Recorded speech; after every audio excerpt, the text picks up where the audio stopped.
കർത്താവിൻ്റെ നാമത്തിൽ എല്ലാവർക്കും സ്നേഹവന്ദനം. ഗലാത്യർക്ക് എഴുതിയ ലേഖനം 2-ാം അധ്യായം അതിൻ്റെ 20-ാമത്തെ വാക്യം. ഞാൻ ക്രിസ്തുവിനോടുകൂടെ ക്രൂശിക്കപ്പെട്ടിരിക്കുന്നു, ഇനി ജീവിക്കുന്നത് ഞാനല്ല, ക്രിസ്തുവത്രേ. തൻ്റെ 29-ാമത്തെ വയസ്സിലാണ് സിദ്ധാർത്ഥൻ എന്ന് പറയുന്ന രാജകുമാരൻ കൊട്ടാരം വിട്ട് തെരുവിലേക്ക് ഇറങ്ങുന്നത്.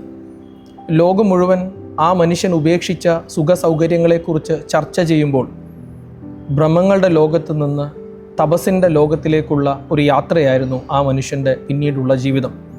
നീണ്ട 6 വർഷത്തെ ധ്യാനത്തിൻ്റെ സ്വയം പരുവപ്പെടുത്തലിൻ്റെ ഒടുവിലാണ് സിദ്ധാർത്ഥനിൽ നിന്ന് ബുദ്ധൻ ജനിക്കുന്നത്.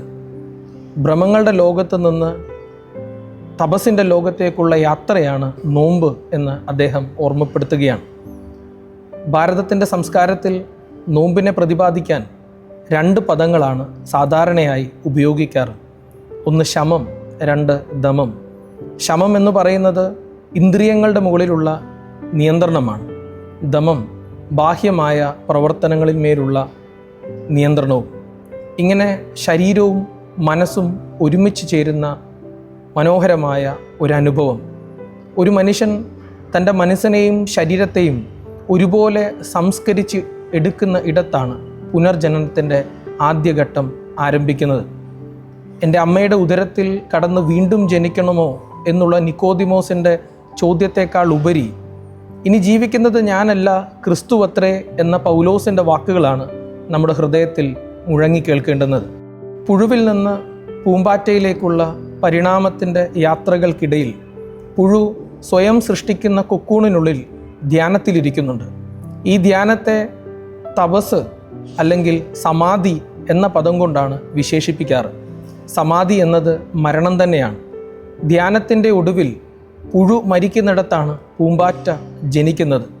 അതുകൊണ്ട് പുനർജനനം എന്ന പദം പൗലോസ് ഉപയോഗിക്കുമ്പോൾ കേവലം ആലങ്കാരികമായി മാത്രമല്ല, അത് തൻ്റെ ജീവിതത്തിൻ്റെ ചൂടും ചൂരും കലർന്ന വാക്കാണെന്ന് പിന്നീട് അദ്ദേഹത്തിൻ്റെ എഴുത്തുകളും ജീവിതവും നമ്മളെ കാണിച്ചു തരുന്നുണ്ട്.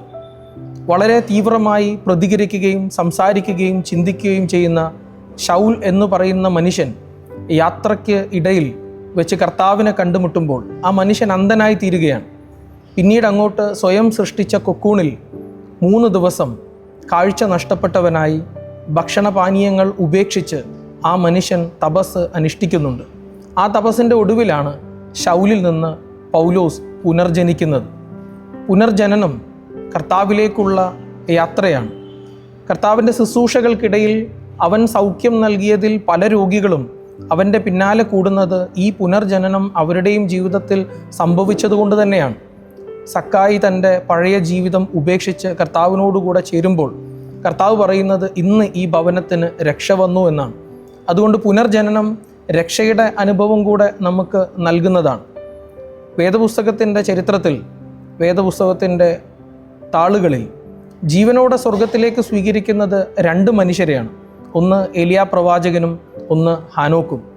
ഏലിയാവിനെക്കുറിച്ച് പറയുന്നത് ദൈവത്തിൻ്റെ അതിശക്തനായ പ്രവാചകൻ എന്നാണ്. എന്നാൽ ഹാനോക്കിനെ കുറിച്ച് പറയുന്നതോ he was a ordinary man എന്നാണ്, സാധാരണക്കാരനായ ഒരു മനുഷ്യൻ. അങ്ങനെയാണെങ്കിൽ ശരീരത്തോടെ ഈ സാധാരണക്കാരനായ മനുഷ്യനെ സ്വർഗത്തിലേക്ക് സ്വീകരിക്കുമ്പോൾ അവനിൽ എന്ത് മേന്മയാണ് ഉള്ളത് എന്ന് പഠിക്കുമ്പോൾ നാം കാണുന്നത് ഹാനോക്ക് ദൈവത്തോട് കൂടെ നടന്നു എന്നതാണ്. ദൈവത്തോട് കൂടെ നടക്കുന്ന, ദൈവത്തിലേക്ക് നടക്കുന്ന ഒരു യാത്രയാണ് നോമ്പ് എന്ന് നമ്മളെ ഓർമ്മപ്പെടുത്തുകയാണ്. ശരീരത്തെയും മനസ്സിനെയും ഒരുപോലെ സംസ്കരിച്ച് പരുവപ്പെടുത്തുന്ന ഒരു അനുഭവം. അൽബേനിയക്കാരിയായ തെരേസ സ്വയം സ്വീകരിച്ച തപസ്സിൻ്റെ, ധ്യാനത്തിൻ്റെ, സ്വയസമർപ്പണത്തിൻ്റെ ഇടങ്ങളിൽ നിന്നാണ് മദർ തെരേസ പുനർജനനം ചെയ്യുന്നത്, ഈ ലോകത്തിലേക്ക് കടന്നു വരുന്നത്. സ്വയം സമർപ്പണത്തിൻ്റെ ഇടങ്ങളിൽ നിന്ന്. ഒരിക്കലും ഗർഭം ധരിക്കാത്ത ആ സ്ത്രീ ആയിരക്കണക്കിന് ആളുകളുടെ അമ്മയായി തീർന്നത് ഈ പുനർജനനത്തിൻ്റെ ഭാഗമായിട്ടാണ്. അതുകൊണ്ട് കുളത്തിലെ ചേറിൻ്റെ അടിത്തട്ടിൽ നിന്ന് തുടങ്ങി ഒടുവിൽ അതിൻ്റെ ജലപ്പരപ്പിൽ മനോഹരമായി വിരിഞ്ഞു നിൽക്കുന്ന താമര പോലെ നമുക്കും വീണ്ടും പുനർജനിക്കാം, നമ്മുടെ തന്നെ ഒരു ബെറ്റർ വേർഷൻ ആയിക്കൊണ്ട്. എത്ര കാലം കാത്തിരുന്നതിന് ശേഷമാണ് ഇനിയും നമ്മളിൽ നിന്ന് ഒരു ബുദ്ധനോ ഒരു മദർ തെരേസയോ പുനർജനനം സംഭവിച്ച് ഈ ലോകത്തിലേക്ക് വരിക. അതുകൊണ്ട് മനോഹരമായ ഒരു പുനർജനനത്തിൻ്റെ അനുഭവത്തിലേക്ക് നമുക്കും യാത്ര ചെയ്യാം. ഇനി ജീവിക്കുന്നത് ഞാനല്ല, ക്രിസ്തുവത്രേ. നമുക്ക് പ്രാർത്ഥിക്കാം.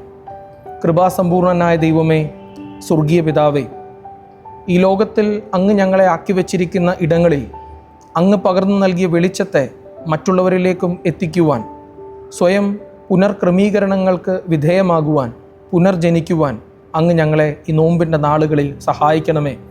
ജീവിതങ്ങളെ ക്രമപ്പെടുത്തി ഒടുവിൽ അങ്ങയുടെ മാറിൽ ചേർന്ന് വരുന്ന നിമിഷങ്ങളിൽ നല്ലവനും വിശ്വസ്തനുമായ ദാസനെ എന്നുള്ള വിളി കേൾപ്പാൻ അങ്ങ് ഞങ്ങളെ സഹായിക്കണമേ. യേശുവിൻ്റെ നാമത്തിൽ തന്നെ ആമേൻ.